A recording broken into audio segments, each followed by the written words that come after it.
जैसे कि आप में से बहुत सारे लोगों ने सुना होगा कि इस बार अगर आपको गवर्नमेंट हॉस्पिटल से ट्रीटमेंट कराना है तो आपको आभा आईडी बनाने की ज़रूरत थी। ठीक है, आभा आईडी बनवाने के लिए आपने शायद पैसे भी खर्च किए होंगे।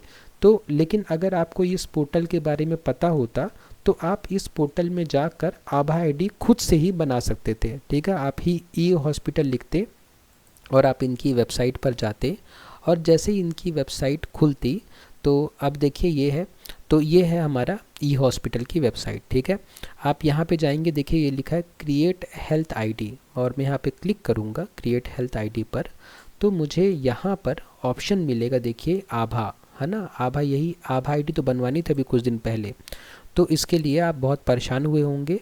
और यहाँ पे देखिए आभा का फुल फॉर्म भी दिख रहा है आपको, आयुष्मान भारत हेल्थ अकाउंट। ठीक है, यहाँ पे कुछ नहीं करना है, आपको बस आधार नंबर अपना एंटर करना है, कैप्चा एंटर करना है और क्रिएट कर देना है। ओटीपी आएगा आपके मोबाइल में, वो ओटीपी डालना है और आपकी आभा आईडी बन जाएगी। ठीक है, बस इतना ही काम था, इसके लिए आप परेशान हुए होंगे।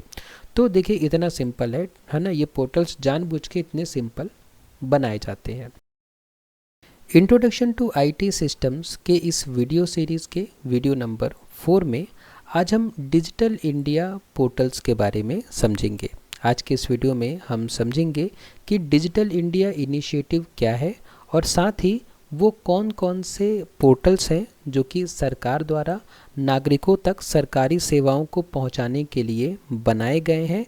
और आज के इस वीडियो में हम इन सारे पोर्टल्स को विज़िट भी करेंगे और साथ ही मैं आपको समझाऊंगा कि इन पोर्टल्स का आप किस तरीके से उपयोग कर सकते हैं। इसके अलावा आज के इस वीडियो में हम इस बात को भी समझेंगे कि जब डिजिटल इंडिया पोर्टल्स नहीं थे तब नागरिकों को किन किन मुसीबतों का सामना करना पड़ता था और इन पोर्टल के आ जाने से नागरिकों को क्या क्या लाभ हुए हैं। तो चलिए शुरुआत करते हैं आज के इस वीडियो की, और हम सबसे पहले समझते हैं कि डिजिटल इंडिया क्या है। डिजिटल इंडिया भारत सरकार की एक महत्वपूर्ण पहल है जिसका उद्देश्य है सरकारी सेवाओं को ऑनलाइन करना। ठीक है, तो डिजिटल इंडिया क्या है, भारत सरकार का एक इम्पॉर्टेंट इनिशिएटिव है जिसका उद्देश्य है कि जो भी सरकारी सेवाएं हैं, जो भी सेवाएं हैं जो सरकार द्वारा नागरिकों को दी जाती है, उन सारी सरकारी सेवाओं को ऑनलाइन करना। सरकारी सेवाओं को ऑनलाइन करने का क्या मतलब है कि जो नागरिक हैं वो इन सेवाओं का लाभ इंटरनेट के माध्यम से उठा सके। उसके अलावा और क्या उद्देश्य है डिजिटल इंडिया का, डिजिटल इंडिया इनिशिएटिव का जो दूसरा उद्देश्य है वो है जनता को डिजिटल सुविधाएं देना। डिजिटल सुविधाएं हम में से बहुत सारे लोग लेते हैं। अगर आपने डिजी लॉकर का अगर आपने उपयोग किया है तो आप अच्छे से समझ पा रहे होंगे कि डिजिटल सुविधाओं का लाभ हम किस तरीके से लेते हैं। ठीक है, तो डिजी लॉकर की मदद से हम क्या कर सकते हैं, हमारे जो भी डॉक्यूमेंट्स हैं हम उन डॉक्यूमेंट्स को डाउनलोड कर सकते हैं और ये जो डॉक्यूमेंट होते हैं ये हर जगह ओरिजिनल की तरह ही मान्य होते हैं। तो डिजिटल इंडिया इनिशिएटिव का जो दूसरा उद्देश्य है वो ये है कि जनता को डिजिटल सुविधाएं देना। डिजिटल सुविधाएं देना मतलब कि जो जनता है वो अपने मोबाइल और कंप्यूटर के माध्यम से ही सरकारी सेवाओं का लाभ उठा सके। ठीक है, उसके अलावा डिजिटल इंडिया इनिशिएटिव का उद्देश्य है कि कागजी काम कम करना पड़े, जिससे जो पर्यावरण को नुकसान होता है कागज़ और पेपर वेस्टेज से, और जो लोगों को परेशानी होती है कागज़ को कैरी करने में, उसको कम किया जा सके। ठीक है, तो इतना समझने के बाद अब हम आगे बढ़ते हैं और हम देखते हैं कि हम सरल शब्दों में डिजिटल इंडिया को किस तरीके से समझ सकते हैं। तो डिजिटल इंडिया जो है उसमें सरकार, इंटरनेट और जनता जब मिल जाती है तो इसको हम कहते हैं कि ये डिजिटल इंडिया इनिशिएटिव है। ठीक है, पहले क्या था कि जब डिजिटल इंडिया इनिशिएटिव की शुरुआत नहीं हुई थी तो सरकार थी और जनता थी। ठीक है, और अगर जनता को सरकारी सेवाओं का लाभ लेना होता था तो जनता को कहाँ जाना पड़ता था, सरकारी दफ्तर जाना पड़ता था, सरकारी ऑफिस जाना पड़ता था और वहाँ पे घंटों लाइन लगना पड़ता था, तब जाके जो जनता है वो सरकारी सेवाओं का लाभ उठा सकती थी। ठीक है, और सरकार को भी अगर जनता से कम्युनिकेट करना है तो सरकार के लिए भी मुश्किल होती थी क्योंकि सरकार के पास जनता से जुड़ने का कोई साधन नहीं था। लेकिन जब इंटरनेट आया तो इंटरनेट के माध्यम से क्या हुआ, जितनी भी सरकारी सेवाएं हुई वो ऑनलाइन हो गई और जनता जो है इंटरनेट के माध्यम से सरकारी सेवाओं का डायरेक्ट लाभ उठा सकती है। ठीक है, तो इससे क्या हुआ कि इससे हम एक डिजिटल इंडिया का निर्माण कर सकते हैं। इससे क्या हुआ कि सारी जनता जो है अपने मोबाइल और कंप्यूटर के उपयोग से जो भी सरकारी सेवाएं हैं उनका फ़ायदा उठा सकती है। तो डिजिटल इंडिया की शुरुआत कब हुई थी? 2015 में हुई थी, और शुरू किसने किया था? भारत सरकार ने किया था। उसके बाद हम आगे बढ़ते हैं और समझते हैं डिजिटल इंडिया पोर्टल्स क्या होते हैं। तो डिजिटल इंडिया पोर्टल समझने के लिए आप एक बात बहुत अच्छे से समझ लीजिए। देखिए, डिजिटल इंडिया पोर्टल शब्द में ही दो चीज़ें यहाँ पे आप देख पा रहे हैं। पहला तो डिजिटल इंडिया और दूसरा पोर्टल। ठीक है, अभी हमने ऊपर समझा कि डिजिटल इंडिया क्या होता है। डिजिटल इंडिया क्या है? वो भारत सरकार का एक इनिशिएटिव है जो कि सरकारी सेवाओं को ऑनलाइन करने के लिए लिया गया है। ठीक है, तो डिजिटल इंडिया क्या है? एक कॉन्सेप्ट है, उस कॉन्सेप्ट को इम्प्लीमेंट किया गया है पोर्टल्स के माध्यम से। ठीक है, मतलब डिजिटल इंडिया जब इनिशिएटिव लिया गया तो सरकार द्वारा ये सोचा गया कि हम ऐसा करते हैं, और इस काम को करने के लिए पोर्टल्स बनाए गए हैं। ठीक है, पोर्टल्स क्या है? पोर्टल्स कुछ नहीं है, वेबसाइट और ऐप ही हैं। ठीक है, वेबसाइट जो कि हम कंप्यूटर में खोलते हैं और ऐप जो कि हम मोबाइल में खोल सकते हैं। तो सरकार ने अपनी सेवाओं को नागरिकों तक पहुंचाने के लिए वेबसाइट्स और ऐप्स बनाए हैं जिन्हें हम पोर्टल्स कहते हैं। ठीक है, तो डिजिटल इंडिया पोर्टल्स वे सरकारी वेबसाइट और ऐप्स हैं जिनकी मदद से हम घर बैठे सरकारी सेवाएं ले सकते हैं। ठीक है, तो इन पोर्टल्स के माध्यम से हम क्या कर सकते हैं? इन पोर्टल्स के माध्यम से हम फॉर्म भरते हैं। जैसे आपको कोई भी सरकारी सेवाओं का लाभ लेना है तो आपको फॉर्म भरना होता है। तो आप फॉर्म कैसे भरते हैं? आप सरकारी वेबसाइट में जाते हैं, जो भी वेबसाइट सरकार ने आपके लिए बनाई है, आप उस वेबसाइट में जाते हैं और वहाँ जाके ऑनलाइन फॉर्म भरते हैं। आप इन पोर्टल्स के माध्यम से सर्टिफिकेट्स डाउनलोड कर सकते हैं। जैसे जब आप डिजी लॉकर का उपयोग करते हैं तो आप क्या कर सकते हैं? आपने सरकार द्वारा बनाई गई वेबसाइट या ऐप का उपयोग करके अपने ज़रूरी सर्टिफिकेट्स आपने डाउनलोड किए। उसके अलावा आप इन पोर्टल्स का उपयोग करके पैसे ऑनलाइन जमा कर सकते हैं। जैसे यूपीआई हो गया, यूपीआई का यूज़ करके आप पैसे जमा कर सकते हैं, भेज सकते हैं। ठीक है, किसी से मंगा सकते हैं और जानकारी प्राप्त कर सकते हैं आप इन पोर्टल्स का उपयोग करके। जानकारी किस बारे में? जो भी सरकारी सेवाएं हैं उनकी जानकारी अगर आपको चाहिए तो आप किसी से मत पूछिए, आप डायरेक्ट उनकी वेबसाइट में जाइए और खुद ही जानकारी आप देख लीजिए। ठीक है, अब ये डिजिटल इंडिया पोर्टल्स के आने से अब क्या हुआ कि अब सरकारी दफ्तरों के चक्कर लगाने की ज़रूरत नहीं है। ठीक है, आपको कोई भी सरकारी सेवाओं का लाभ लेना है तो आपको कहीं भी किसी भी सरकारी डिपार्टमेंट जाने की ज़रूरत नहीं है। आप घर बैठे आप क्या कर सकते हैं? पोर्टल्स ओपन कर सकते हैं। पोर्टल मतलब वेबसाइट या ऐप, और आप खुद से अप्लाई कर सकते हैं इन सारी सेवाओं के लिए। इसके बाद अब हम समझते हैं कि डिजिटल इंडिया पोर्टल्स की आवश्यकता क्या है। डिजिटल इंडिया पोर्टल की आवश्यकताओं को वही समझ सकते हैं जिसने कभी सरकारी सेवाओं का लाभ लेने के लिए सरकारी ऑफिसेस के, सरकारी दफ्तरों के चक्कर लगाए हों। क्योंकि पहले क्या होता था? पहले बहुत लंबी लाइनें लगती थी अगर आपको किसी भी एक सेवा के लिए अप्लाई करना था। क्यों लाइन लगती थी? क्योंकि सरकारी डिपार्टमेंट तो एक ही होता था और लोग काफ़ी सारे होते थे, लोग पूरे शहर के होते थे।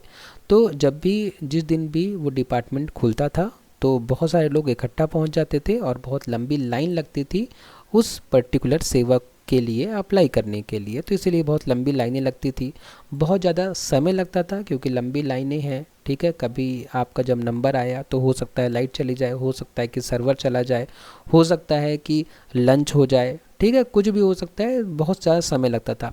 उसके अलावा सारे काम जो हैं वो कागजी होते थे। ठीक है, क्योंकि आप कागज़ लेके जाते थे और आप कागज़ देते थे, वो आपको रिसिप्ट एक कागज़ देते थे और उस कागज़ के अलावा आपके पास रिसिप्ट के नाम पे और कुछ नहीं होता था। ठीक है, ना ही मोबाइल में कोई आपका एप्लीकेशन नंबर आता था, ना ही आप इंटरनेट से अपने एप्लीकेशन को ट्रैक कर सकते। तो सारा काम कागजी होता था। उसके अलावा दलालों की समस्या बहुत ज़्यादा थी। दलालों की समस्या आप में से बहुत सारे लोगों ने फेस किया होगा अगर आप गए होंगे कभी ड्राइविंग लाइसेंस बनवाने के लिए। ठीक है, आरटीओ ऑफिस अगर आप गए होंगे तो आपने इस प्रॉब्लम को फेस किया होगा। ठीक है, क्योंकि वहाँ आप जाते हो तो आपको पता नहीं होता कि अब यहाँ पे इतना बड़ा डिपार्टमेंट है, इतना बड़ा ऑफिस है और हम कहाँ कहाँ पर जाएं, किस किस कमरे में जाएं, किस किस विंडो में जाएं। तो वहाँ पे जनरली क्या होते हैं? एजेंट्स होते हैं जो बोलते हैं कि आप हमें 500, 1000, 2000 रुपये दे दो, हम आपका काम फटाफट करा देंगे। तो जो काम आपका फ्री में हो जाना चाहिए था उसके लिए भी आपको पैसे देने पड़ते थे। लेकिन अब क्या हुआ? अब डिजिटल इंडिया पोर्टल के आने से क्या हुआ? अब सबसे पहले तो हमारी समय की बचत हो गई। समय की बचत क्यों हो गई? क्योंकि अब हमें लाइन नहीं लगाना पड़ता, है ना। अब हमें कहीं जाने की ज़रूरत नहीं है। हमें जिस भी सरकारी सेवा का लाभ उठाना है, हम उसकी वेबसाइट ओपन करेंगे, उसका ऐप ओपन करेंगे और हम डायरेक्ट अप्लाई कर देंगे घर बैठे। उसके अलावा डिजिटल इंडिया पोर्टल के आने से ट्रांसपेरेंसी भी बढ़ गई है। ट्रांसपेरेंसी बढ़ गई है मतलब कि अब नागरिकों और सरकारों के बीच में कोई थर्ड पर्सन अब नहीं रहा। जैसे कि पहले क्या होता था कि जब किसान जो है अपना अनाज बेचने के लिए सोसाइटी जाते थे, तो सोसाइटी में उन्होंने अपने जो अनाज को है वो रख दिया, बेच दिया। उसके बाद पैसा कब आएगा ये तो सिर्फ वहाँ पे जो बाबू होते हैं, वहाँ के जो कार्यकर्ता होते हैं, बस उन्हें ही पता है। अब किसान जो है हर कुछ दिन में जा रहे हैं और जाके पूछ रहे हैं हमारा पैसा आया क्या, तो वो बोल रहे हैं अभी नहीं आया, बाद में आएगा। ठीक है, फिर बहुत चक्कर लगाने के बाद बड़ी मुश्किल से वो बोलते थे कि हाँ पैसा आ गया है, लेकिन ये पूछते थे कितना आया है, तो वो अमाउंट जो है कम बताते थे, क्योंकि इनको नहीं पता कि सरकार ने इनके लिए कितना पैसा भेजा है। तो उस टाइम पे बहुत ज़्यादा मतलब सरकार और जनता के बीच में जो लोग थे वो सरकार और जनता को डायरेक्टली कम्युनिकेट नहीं करने देते थे। ठीक है, तो जनता को पता ही नहीं था कि सरकार ने उनके लिए कितने पैसे भेजे हैं। लेकिन देखिए अब क्या हो गया है, अब जो है किसान जो है वो जाता है सोसाइटी में, अपना अनाज तौलवाता है, अपना अनाज देता है और अपने घर चला जाता है। ठीक है, अब सरकार जो है उसके खाते में डायरेक्ट पैसे भेज देती है। ठीक है, तो ट्रांसपेरेंसी हो गई। अब जो किसान है, जो नागरिक है, उनको कोई बेवकूफ़ नहीं बना सकता। ठीक है, और वैसे ही जैसे मान लीजिए कि आप किसी सरकारी सेवाओं का लाभ लेने के लिए आपने अप्लाई किया। ठीक है, अब अप्लाई करने के बाद आपका स्टेटस क्या है, मतलब आपने अप्लाई किया तो अब आपकी प्रोसेस कहाँ तक पहुँची है, आप इस बात को भी देख सकते हैं। जैसे बहुत सारे बच्चे क्या होते हैं स्कॉलरशिप के लिए अप्लाई करते हैं। ठीक है, आपने स्कॉलरशिप के लिए अप्लाई किया, अप्लाई करने के बाद आप स्टेटस में देख सकते हो कि अभी स्टेटस वेरीफाई का है या अप्रूव्ड का है, ठीक है, या सैंक्शनड का है। तो आपके पास ऐसे बहुत सारे ऑप्शन होते हैं। ठीक है, तो आप देख सकते हैं कि आपका जो एप्लीकेशन है वो किस स्टेज पर है। तो इसी को हम ट्रांसपेरेंसी कहते हैं कि अब सरकार और आपके बीच में कोई थर्ड पर्सन नहीं है, आप डायरेक्ट सरकार से कम्युनिकेट कर सकते हो। ठीक है, और उसके अलावा भ्रष्टाचार में कमी आ गई है। ठीक है, भ्रष्टाचार में कमी किस तरीके से आ गई है कि सरकार और आपके बीच कोई थर्ड पर्सन नहीं है, तो जितने पैसे सरकार आपको देगी उतने ही पैसे आपके पास पहुंच जाएंगे। बीच में कोई थर्ड पर्सन नहीं है जो कि आपके पैसे कम कर देगा। ठीक है, या आपको कम पैसे देगा। ठीक है, भ्रष्टाचार में तो बहुत सारे एग्जाम्पल हैं। एक एग्जाम्पल तो यही है कि स्कॉलरशिप का यहाँ पे मैंने एग्जाम्पल बताया। तो स्कॉलरशिप पहले क्या होता था कि पहले ऑफलाइन मिलती थी। ठीक है, आपका कॉलेज है, ठीक है, आपने स्कॉलरशिप के लिए ऑफलाइन अप्लाई किया। अब जब स्कॉलरशिप कॉलेज के पास आई और आप स्कॉलरशिप लेने के लिए गए, तो हो सकता है स्कॉलरशिप 15,000 आई हो, लेकिन आपको वो 14,000 ही दे रहे हो। ठीक है, और बोल रहे हो नहीं नहीं इतनी ही आती, इस साल से 14,000 ही हो गई है। तो आपको कोई मतलब कोई तरीका नहीं है आपके पास पता करने का कि स्कॉलरशिप एक्चुअल में कितनी आई थी। लेकिन अब क्या होता है कि स्कॉलरशिप डायरेक्ट आपके अकाउंट में आती है। तो भ्रष्टाचार की कमी काफ़ी ज़्यादा हो गई है किसके आने से, डिजिटल पोर्टल्स के आने से। उसके अलावा सेवाएं जो है वो 24/7 उपलब्ध है, मतलब 24 घंटे सातों दिन सेवाएं उपलब्ध हैं। आप किसी भी टाइम अप्लाई कर सकते हैं और किसी टाइम स्टेटस आप चेक कर सकते हैं। ठीक है, अब हम आगे बढ़ते हैं और देखते हैं कौन कौन से पॉपुलर डिजिटल इंडिया पोर्टल्स हैं जो कि सरकार द्वारा नागरिकों तक सेवाओं को पहुंचाने के लिए बनाए गए हैं। ठीक है, उन पोर्टल्स में सबसे पहला पोर्टल है डिजी लॉकर। डिजी लॉकर एक डिजिटल लॉकर है जहां हम अपने ज़रूरी डॉक्यूमेंट्स ऑनलाइन सुरक्षित रख सकते हैं। ठीक है, तो डिजिटल लॉकर है मतलब एक लॉकर है जहां पे आपके जो डॉक्यूमेंट्स हैं वो डिजिटल रूप में स्टोर हैं। इसमें क्या क्या रख सकते हैं आप आधार रख सकते हैं, ड्राइविंग लाइसेंस रख सकते हैं, मार्कशीट्स रख सकते हैं, पैन कार्ड रख सकते हैं। और इसके फ़ायदे क्या है, कागज़ ले जाने की ज़रूरत नहीं होती, डॉक्यूमेंट कभी खोते नहीं हैं और सरकारी रूप से मान्य होते हैं। मतलब कि डिजी लॉकर में जो भी आपने डॉक्यूमेंट डाउनलोड किए हैं वो हर जगह मान्य होंगे, आप उनको लेके आप ओरिजिनल की तरह उनका उपयोग कर सकते हैं। तो मैं एक बार आपको डिजी लॉकर का पोर्टल दिखा देता हूँ। तो मैं क्या करता हूँ, यहाँ पे इकोसिया सर्च इंजन के बारे में हमने पिछले वीडियो में पढ़ा था, तो मैं आज के इस वीडियो में इकोसिया सर्च इंजन का ही उपयोग करता हूँ। जैसे कि हमने पिछले वीडियो में समझा था कि हमें इकोसिया सर्च इंजन का भी उपयोग कर लेना चाहिए। ठीक है, तो यहाँ पे मैं सर्च करता हूँ डिजी लॉकर, ठीक है, डिजी लॉकर सजेशन में आ गया है, तो मैं एंटर करता हूँ। देखिए सबसे पहले जो मुझे वेबसाइट मिली है वो डिजी लॉकर की जो जेन्युइन ऑथेंटिक वेबसाइट है वही मिली है, क्योंकि पिछले वीडियो में हमने समझा था कि सर्च इंजन क्या करता है, जो भी जेन्युइन ऑथेंटिक वेबसाइट है उसको हमें सबसे ऊपर ही देता है, ठीक है। तो देखिए डिजी लॉकर का ये क्या है, ये वेबसाइट है, ठीक है। आप चाहें तो मोबाइल में भी इसका ऐप डाउनलोड कर सकते हैं, ठीक है। यहाँ पे एक्सप्लोर डिजी लॉकर में जाएंगे तो आपको यहाँ पे डिजी लॉकर की जो भी सुविधाएं हैं उनके बारे में आपको यहाँ पे जानकारी मिल जाएगी, और उसके बाद में आप रजिस्टर करके लॉगिन कर सकते हैं यहाँ से, ठीक है। तो अब हम आगे बढ़ते हैं, ये था डिजी लॉकर हमारा। उसके बाद में जो नेक्स्ट पोर्टल है हमारे पास वो है उमंग ऐप, ठीक है। उमंग का फुल फॉर्म आप जान लीजिए, क्योंकि ये फुल फॉर्म एग्ज़ाम में आ सकता है, पूछा जा सकता है ऑब्जेक्टिव में 1 नंबर का। उमंग का फुल फॉर्म होता है unified mobile application for new age governance, ठीक है। तो आप इस फुल फॉर्म को जरूर याद कर लीजिए, ये आ सकता है आपके एग्ज़ाम में। उसके बाद ये उमंग ऐप क्या करता है, एक ही ऐप में 1000 से ज़्यादा सरकारी सेवाएं मौजूद हैं। तो उमंग ऐप बेसिकली क्या कर रहा है, जितनी भी सरकारी सेवाएं हैं उन सब को एक जगह स्टोर किया गया है, ठीक है। सारी सरकारी सेवाओं को एक जगह इकट्ठा कर दिया गया ताकि आपको सारी सरकारी सेवाओं के लिए इधर उधर भटकना ना पड़े।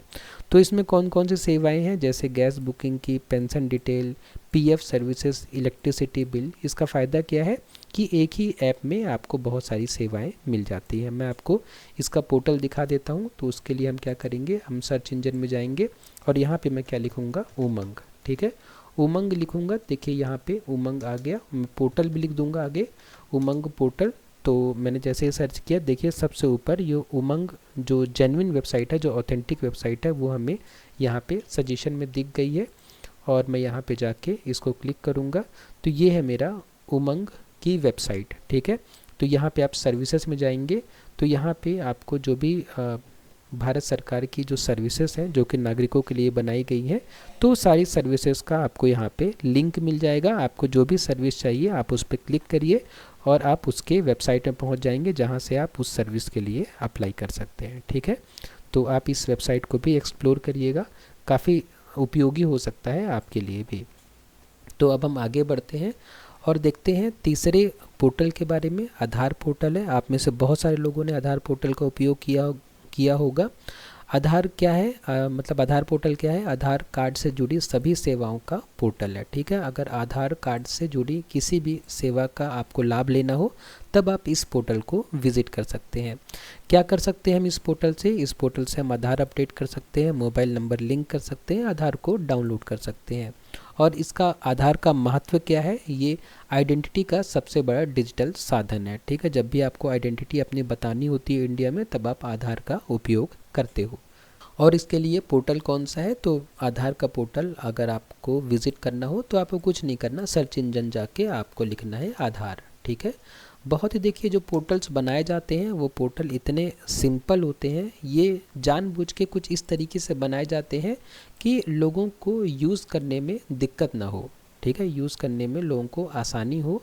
तो ये देखिए ये है आधार पोर्टल, ठीक है। तो आप इसमें लॉगिन करेंगे, लॉगिन करने के बाद आपको यहाँ पे अपना आधार नंबर और आपके आधार से लिंक जो मोबाइल नंबर होगा उसमें OTP आएगा, और उसके बाद आप लॉगिन करेंगे और उसके बाद में जो भी आपको सेवाएं चाहिए आपको लगभग सभी ऑप्शन उसके अंदर मिल जाएंगे और आप अप्लाई कर सकते हैं, ठीक है। आपको इस तरीके से जब लॉगिन कर लेंगे तो इस तरीके से ऑप्शन दिखेंगे, आप इन ऑप्शंस में क्लिक करके आपको जो भी करना हो, जैसे आपको वेरीफाई ईमेल और मोबाइल नंबर करना हो, मोबाइल और ईमेल को अगर वेरीफाई करना हो तो आप यहाँ क्लिक करेंगे, ठीक है। आधार डाउनलोड करना हो तो आप यहाँ क्लिक करेंगे, डॉक्यूमेंट अपडेट करना हो तो आप यहाँ क्लिक करेंगे, ठीक है। इस तरीके से ये बहुत सारे आपको सर्विसेज मिल जाएंगी जब आप इस वेबसाइट में जाएंगे, ठीक है।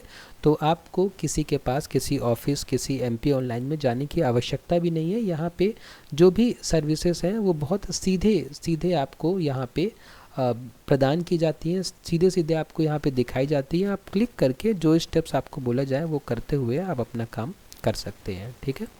तो अब हम आगे बढ़ते हैं और हम अपने नेक्स्ट डिजिटल पोर्टल को देखते हैं जो कि है भीम यूपीआई, ठीक है। यूपीआई का फुल फॉर्म आप में से बहुत सारे लोगों को नहीं पता होगा।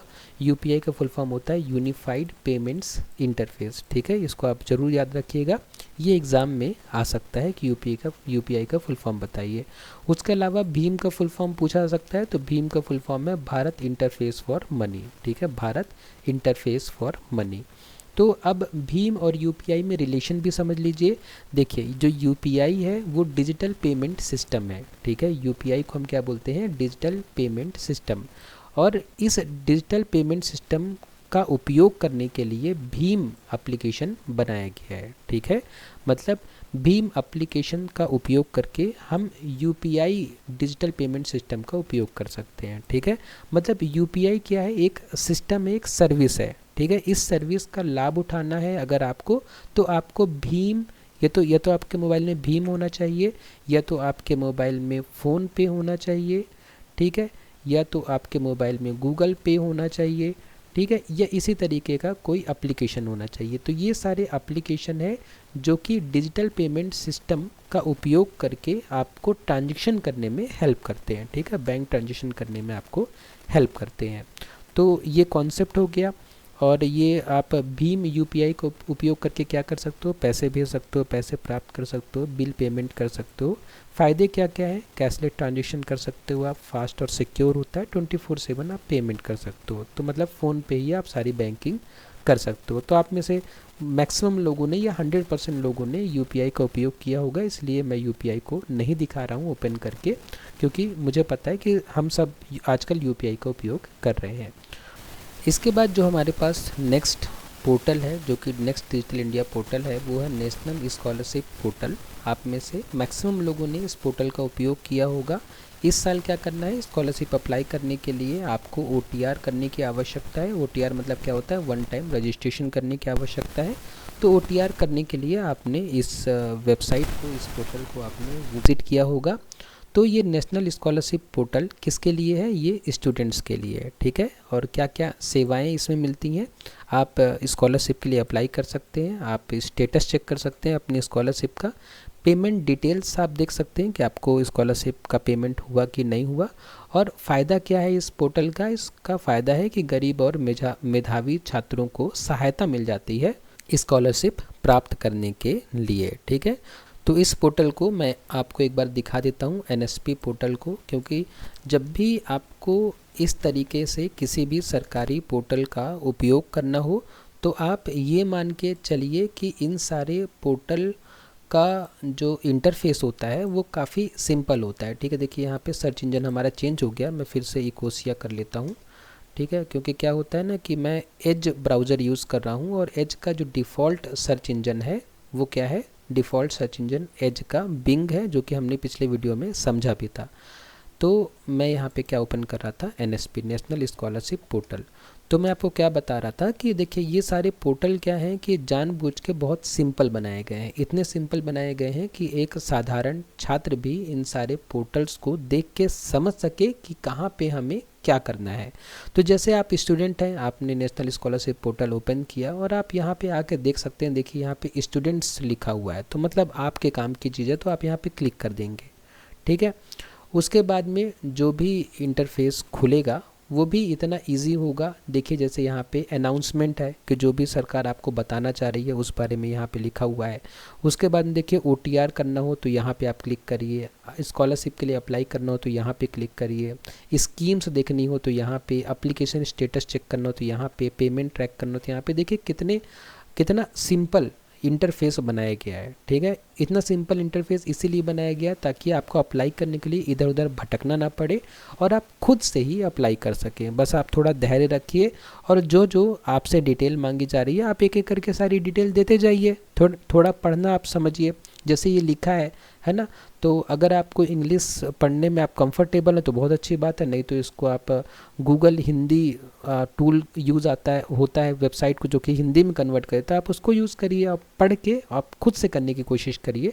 क्योंकि ये वेबसाइट्स का उद्देश्य ये है कि नागरिक जो है वो सरकारी सेवाओं का लाभ डायरेक्ट उठा सके, मतलब कि नागरिक और सरकार के बीच में कोई थर्ड पर्सन ना आए, इसीलिए वेबसाइट सिंपल बनाई गई है। लेकिन अगर आप इन वेबसाइट्स का उपयोग करने के लिए किसी थर्ड पर्सन के पास जाते हो। अब वो थर्ड पर्सन चाहे वो MP ऑनलाइन वाला हो, चाहे कोई सरकारी दफ्तर हो, चाहे वो आपका दोस्त ही क्यों ना हो, लेकिन अगर आप थर्ड पर्सन के पास जा रहे हो, इसका मतलब ये हुआ कि सरकार का जो डिजिटल इंडिया का जो इनिशिएटिव है वो फिर फेल हो रहा है। क्योंकि बात तो वही हो रही है, सरकार बोल रही थी कि मेरे और नागरिकों के बीच में कोई तीसरा पर्सन ना आए, लेकिन अगर आप खुद इन पोर्टल्स का उपयोग नहीं कर पा रहे हो तो इसका मतलब क्या हुआ कि थर्ड पर्सन आ रहा है, जो कि गलत है। तो आप इन सारी वेबसाइट्स का उपयोग खुद से करिए।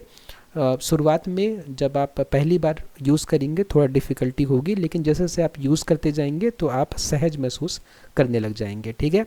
उसके बाद आज के इस वीडियो का जो आखिरी डिजिटल इंडिया पोर्टल है वो है ई-हॉस्पिटल। हॉस्पिटल से जुड़ी ऑनलाइन सेवाओं के लिए होता है ये पोर्टल, जैसे कि OPD appointment, lab report, doctor schedule के लिए। इसमें क्या होता है, अस्पतालों में लाइन लगने से हमें छुटकारा मिल जाता है। इसका देखिए बहुत अच्छा यूज़ है इस पोर्टल का। जैसे कि आप में से बहुत सारे लोगों ने सुना होगा कि इस बार अगर आपको गवर्नमेंट हॉस्पिटल से ट्रीटमेंट कराना है तो आपको आभा ID बनाने की ज़रूरत थी। ठीक है। आभा ID बनवाने के लिए आपने शायद पैसे भी खर्च किए होंगे। तो लेकिन अगर आपको इस पोर्टल के बारे में पता होता तो आप इस पोर्टल में जाकर आभा ID खुद से ही बना सकते थे। ठीक है। आप ही ई-हॉस्पिटल लिखते और आप इनकी वेबसाइट पर जाते, और जैसे ही इनकी वेबसाइट खुलती तो मैं दिखाता हूँ आपको। ये वेबसाइट है इनकी ई-हॉस्पिटल, है ना, .gov.in। देखिए ई-हॉस्पिटल आप सर्च करोगे तो सबसे ऊपर ही आपको ये दिख जाएगा। ठीक है। देखिए मैं एज ब्राउज़र यूज़ कर रहा हूँ, तो वह एज ब्राउज़र जानबूझ के बार बार डिफ़ॉल्ट सर्च इंजन बिंग कर दे रहा है। तो ये थोड़ा एक प्रॉब्लम है अगर हम इको से यूज़ करना चाहते हैं, लेकिन हमारा जो एज है वो हमें यूज़ ही नहीं करने दे रहा है। तो अब देखिए ये है, तो ये है हमारा ई-हॉस्पिटल की वेबसाइट। ठीक है। आप यहाँ पे जाएंगे, देखिए ये लिखा है क्रिएट हेल्थ ID, और मैं यहाँ पे क्लिक करूँगा क्रिएट हेल्थ ID पर, तो मुझे यहाँ पर ऑप्शन मिलेगा, देखिए आभा, है ना, आभा। यही आभा ID तो बनवानी थी अभी कुछ दिन पहले, तो इसके लिए आप बहुत परेशान हुए होंगे। और यहाँ पे देखिए आभा का फुल फॉर्म भी दिख रहा है आपको, आयुष्मान भारत हेल्थ अकाउंट। ठीक है। यहाँ पे कुछ नहीं करना है, आपको बस आधार नंबर अपना एंटर करना है, कैप्चा एंटर करना है और क्रिएट कर देना है। OTP आएगा आपके मोबाइल में, वो OTP डालना है और आपकी आभा ID बन जाएगी। ठीक है। बस इतना ही काम था, इसके लिए आप परेशान हुए होंगे। तो देखिए इतना सिंपल है ना। ये पोर्टल्स जानबूझ के इतने सिंपल बनाए जाते हैं। उसके बाद में डिजिटल इंडिया के फ़ायदे हमने देख लिए हैं ऊपर, मैं एक बार फिर से पढ़ देता हूँ। समय की बचत होती है, पारदर्शिता होती है, भ्रष्टाचार की कमी होती है, डिजिटल लिटरेसी बढ़ती है। डिजिटल लिटरेसी बढ़ती है मतलब कि जो नागरिक हैं वो डिजिटल साधन का उपयोग करना सीखते हैं। ठीक है। जैसे अगर कोई सेवाएं आपको डिजिटल माध्यम से ही मिलने वाली हैं तो जिनको मोबाइल सीखने की इच्छा नहीं है वो भी सीखेंगे। और रूरल एरियाज़ तक सेवाएं मिल जाती है, मतलब ग्रामीण इलाकों तक ये सब सेवाएं पहुंच सकती हैं। ठीक है। तो डिजिटल इंडिया पोर्टल की चुनौतियां भी हैं। कुछ चुनौतियां क्या है कि इंटरनेट की कमी है, बहुत सारे क्षेत्र ऐसे हैं जहां पे इंटरनेट नहीं पहुंच पाता। डिजिटल नॉलेज की कमी है, लोग अभी नहीं समझते। जैसे कि मैं आपको बता ही रहा था कि अगर आपको आभा ID बनवानी है तो आप खुद भी बना सकते हो, लेकिन आप क्या करोगे, किसी को ढूंढोगे जो आपकी आभा ID बना दे। तो इसी को बोलते हैं हम डिजिटल नॉलेज की कमी होना। ठीक है। उसके बाद साइबर सिक्योरिटी थ्रेट्स होते हैं कि अगर आपको मोबाइल और कंप्यूटर की बहुत समझ नहीं है तो आप किसी स्कैम में फंस सकते हो। ठीक है। लेकिन सरकार लगातार सुधार कर रही है और जल्द ही ये सारी सेवाओं की क्वालिटी और जल्दी बढ़ेगी। तो रियल लाइफ एग्जांपल है कि एक छात्र ने स्कॉलरशिप के पहले कॉलेज और दफ्तर के चक्कर लगाए, अब NSP पोर्टल से घर बैठे अप्लाई कर सकता है। तो पहले क्या होते थे, हमें कॉलेज और दफ्तर के चक्कर लगाने पड़ते थे स्कॉलरशिप के लिए, लेकिन अब क्या है कि हम NSP पोर्टल पर घर बैठे अप्लाई कर सकते हैं। तो कंक्लूज़न क्या है आज के इस वीडियो का कि डिजिटल इंडिया पोर्टल ने भारत को डिजिटल और स्मार्ट नेशन बनाने में बहुत बड़ा योगदान दिया है। भविष्य पूरी तरह डिजिटल सर्विस का है। तो बहुत सुविधाएं हो गई हैं नागरिकों को डिजिटल इंडिया पोर्टल के आने से, और भविष्य जो है वो डिजिटल सर्विसेज का ही है।